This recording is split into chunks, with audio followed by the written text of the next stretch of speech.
chapter 2, verses 1 through 11. Therefore, thou art inexcusable, O man, whosoever thou art that judgeth, for wherein thou judgest another, thou condemnest thyself, for thou that judgest doeth the same things. But we are sure that the judgment of God is according to truth against them which commit such things. And thinkest thou this, O man, that judgest them which do such things, and doest the same, that thou shalt escape the judgment of God?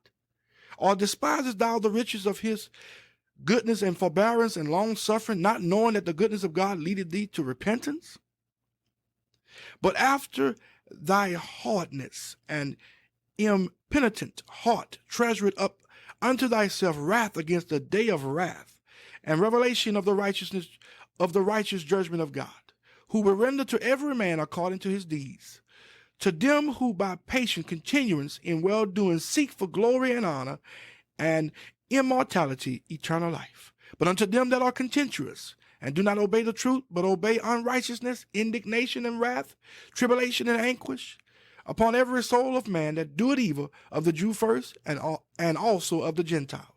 But glory, honor, and peace to every man that worketh good, to the Jew first, and also to the Gentile. For there is no respect of persons with God. Listen, Paul directly addresses the Jews. In the previous passage of chapter 1, Paul painted a terrible picture of the Gentile world. Every word of that condemnation, the Jews thoroughly agreed. They never thought for a moment that they were under the same condemnation, though. They thought they occupied a privileged position. But Paul makes it plain, God is not a respecter of persons. The Jews and Gentiles are on equal footing. All right, let's look at verses 12 through 16. For as many as have sinned without law shall also perish without law. And as many as have sinned in the law shall be judged by the law. For not the hearers of the law are just before God, but the doers of the law shall be justified. For when the Gentiles, which have not the law, do by nature the things contained in the law, these having not the law, are a law unto themselves, which show the work of the law written in their hearts, their conscience also bearing witness, and their thoughts the meanwhile accursing or else excusing one another. In the day when God shall judge the secrets of men by Jesus Christ, according to my gospel. Now, in the very nature of human beings, there is an instinctive knowledge of what they are to do. Paul saw the world as divided into two classes of people. He saw the Jews with their law given to them directly from God and written down so that all could read it. He saw the other nations without this written law, but with a God-implanted knowledge of right and wrong.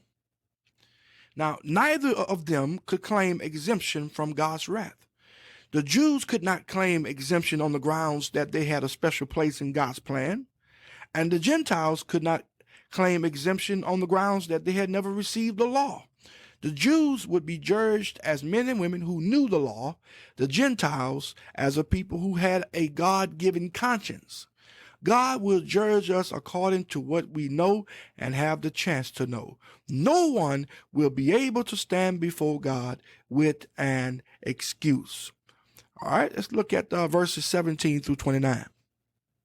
Behold, thou art a Jew, and restest in the law, and makest thy boast of God, and knowest his will, and approves the things that are more excellent, being instructed out of the law, and art confident that thou thyself art a guide of the blind, a light of them which are in darkness, an instructor of the foolish, a teacher of babes, which has the form of knowledge and of the truth in the law.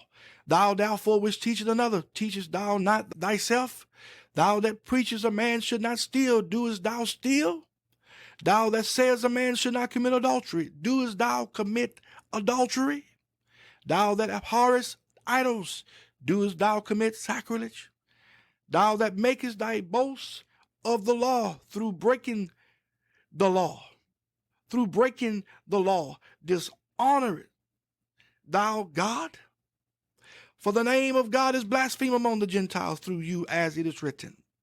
For circumcision verily profiteth, if thou keep the law. But if thou be a breaker of the law, thy circumcision is made uncircumcision.